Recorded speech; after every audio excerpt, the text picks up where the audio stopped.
তো বন্ধুরা সবাইকে রাধে রাধে। তো তোমাদের আজকে আমি একটা জিনিস দেখাবো। আমি আছি উড়িষ্যা আর বেঙ্গল বর্ডারে, ঠিক আছে? উড়িষ্যার বেঙ্গল বর্ডারে। এটা হচ্ছে উড়িষ্যার রাস্তা, দেখতে পাচ্ছ কত চড়া, দুটো লহরি যাবে।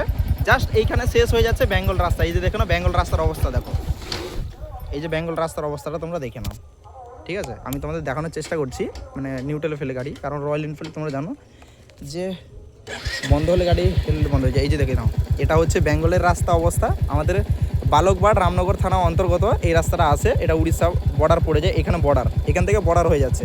এই যে রাস্তাটা শুরু হয়েছে দেখতে পাচ্ছ, এখান থেকে উড়িষ্যা পড়ছে পুরো, এদিক পুরো উড়িষ্যা।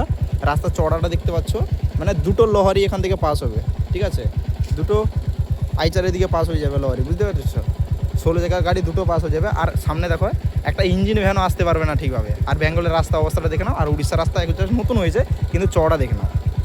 এটা হচ্ছে বেঙ্গল আর উড়িষ্যার মধ্যে পার্থক্য। উড়িষ্যাতে তো বিজেপি সরকার, তোমরা দেখো আমি ওপেন দেখাচ্ছি। আর এটা হচ্ছে আমাদের টিএমসি সরকার, আর এটা হচ্ছে বিজেপি সরকার, দেখে নাও। এখন বলবো এটা নতুন হয়েছে, ভাই নতুনের কথাটা নয়, রাস্তাটা চওড়াটা দেখো, চওড়াটা দেখো রাস্তাটা।